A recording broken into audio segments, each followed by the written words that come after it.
我们饭店在美国他一关账，我们就由高雄的同事来帮他把那个账给关了。在美国他就很缺乏这样的人才，那由我们台湾的同事进来，他有2倍的产能，我的 profit margin 就出来了。这跟 NVIDIA、AMD 都是一样的 idea， 他有的美国的市场，但是呢，他把台湾强大的优势用到了。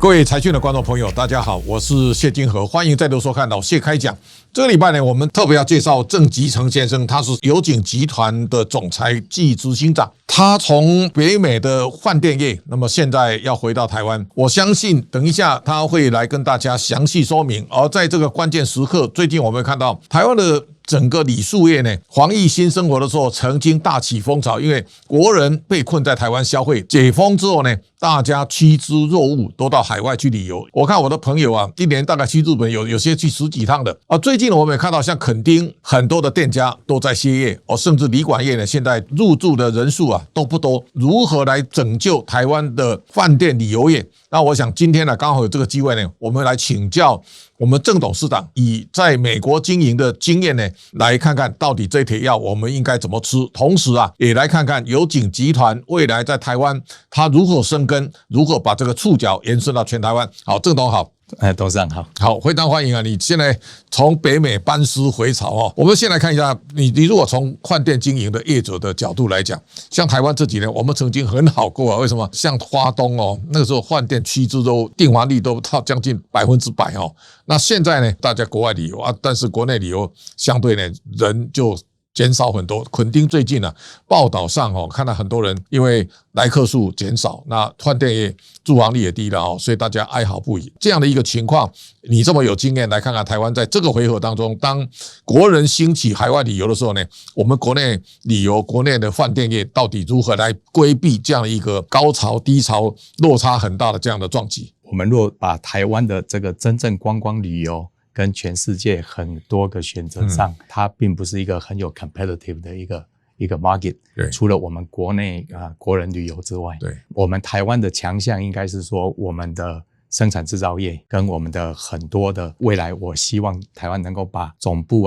行政的基地搬回台湾之后，让台湾有更多的出差的行业，所以台湾的旅馆应该将来的走势是出差型的观光业，商务饭店，对，商务饭店，而不是真正要打造这个休闲肯定休闲，对，这个休闲肯定不是不好，对，那这个可能大概是为了我们的国人，或是人家来这边洽商之后顺便去旅游的，它变成是一个 secondary 配套的这个一个模式。好，我想大家都很感兴趣，就是说友景集团其实总部原来在北美了哈，对，一般台湾的老百姓可能对友景集团看起来都有点陌生，要请郑董你来告诉我们友景集团的北美现在的涵盖的饭店，美国开饭店有什么样的特色？美国开的饭店就是第一是它本身比我们台湾大，第二呢，它的流动性人口多，像美国国内现在那个飞机非常繁忙，对，每天流动性的人口很大。那我打个比喻，我的饭店的投资如果是台湾的1/3，那我一年的营业额又是台湾的3倍的话，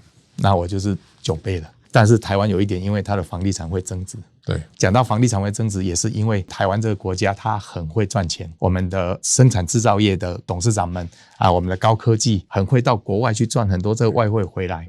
然后因为我们的这个金融体系呢又特别的保守，所以把这所有的钱都锁在台湾，让台湾的这个房地产贵成这个样子。其实呢，我是希望说我回来的台湾，让台湾能够与世界接轨。我也希望跟我一样的行业在台湾做旅馆业，也可以到全世界其他的地方去看，让他的这个资本投资人能够分散到全世界，他的本业上就能够很好，让那个股价能够往上。同样的有很多像 REITs 也很多我们的台湾各行各业都能够走出去，甚至于就是说类似像金融业也是我们台湾有很多银行到了国外，它其实是很有竞争的银行，它输是输在哪里？输在它有可能是资本不够大，它在当地的这种文化背景各方面不够熟悉，所以呢，我希望在我这一代跟下一代能够把它带出去，让他看一下世界的市场。我们是世界的台湾，不要是只有把这个很 narrow down 的把我们的市场只放在中国大陆。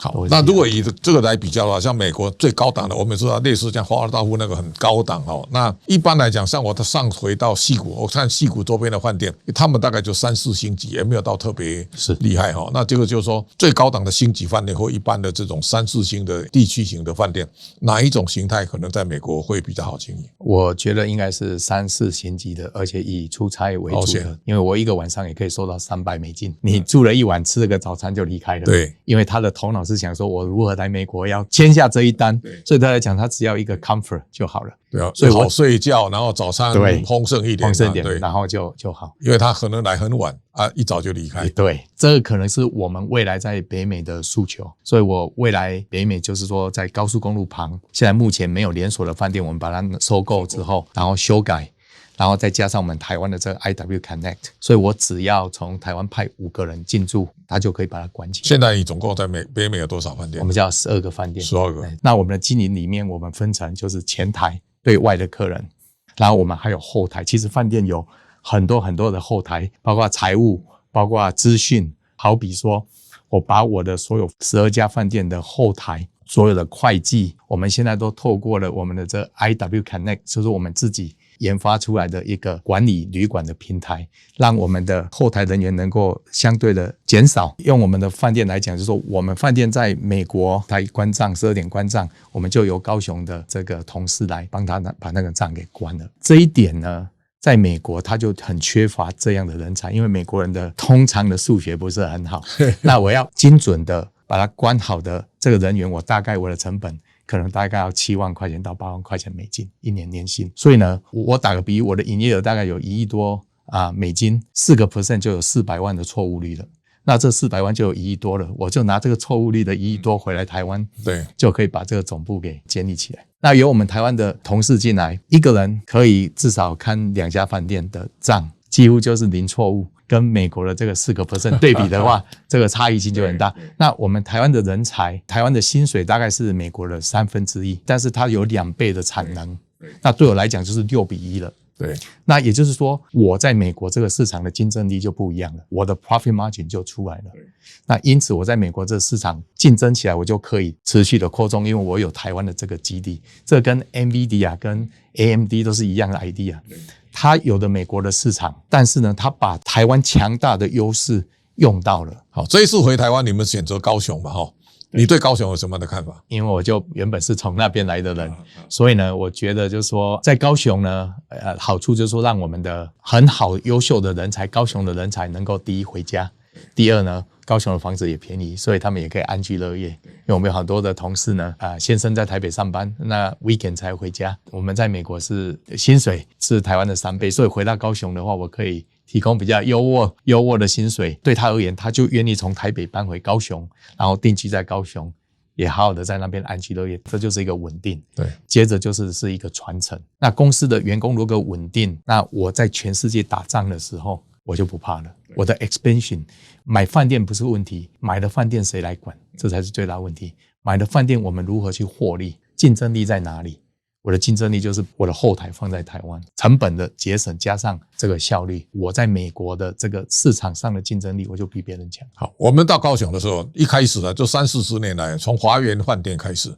后来慢慢到国宾啊。国宾之外呢，汉来哈是。那这些年我们看万豪也起来了，然后洲际饭店、精英，然后现在的诚毅啊，一家一家都起来啊。这个风格后面开的饭店都比较有现代感了哈。那高雄很多人啊，最近都跟我讲，他非常惊叹高雄的变化，也就是说，当众多的企业呢进驻高雄之后呢，高雄的市容也有大大改善，所以整个看起来高雄现在呈现这个大气。所以你回来投资，我相信你应该考察过高雄的区域经济这种改变了，你有什么样的想法？整个高雄当然这整个 infrastructure 现在是做得非常好了哈。我们台湾都是先 leading， 先把这整个 structure 都弄好了，对，然后再等待公司进来。那现在接着就是要有人要进来了，对，因为高雄什么都有，只是差那个流动性人口。对，那我希望未来的这个台积电，甚至于各行各业，像我这样的行业的人都能够进驻到我们高雄，把这个空虚的人口把它给填满了。因为一个城市的这个流通，饭店业的会被需求，那你一定要有这个人来人往就是流动性人口才是我们最大的市场。那希望以后的高雄它是一个世界的高雄，那我希望以我的 example 进来回到这边，更多跟我一样的行业的人能够走出去，甚至于我们财讯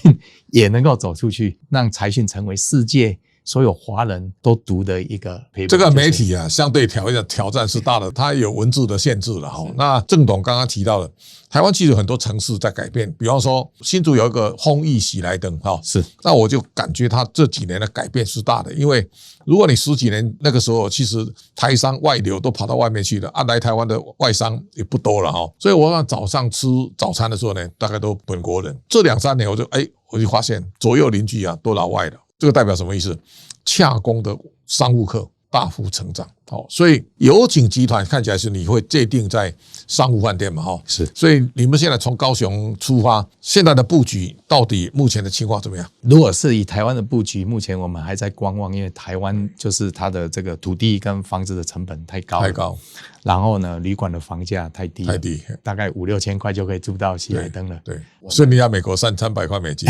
对，那我们在美国，我们的 APA Hotel 就200-300块美金。对，在这个纽约机场旁边的这个 Holiday Inn， 那我们也就拿250。我相信未来的台湾，以目前的这种 AMD、NVIDIA 啊，这个大家都来到台湾的这种投资，我相信这种流动性人口会越来越多，需求这些饭店也会越来越多。那我也希望我们台湾的饭店业者，他也走出去，让他的整个成本能够平均下来。只要成本平均下来的时候，这个饭店就不会这么贵。饭店的国际化大概是有点难度了除了大型的品牌饭店，比方说你像万豪啦、喜来登啦、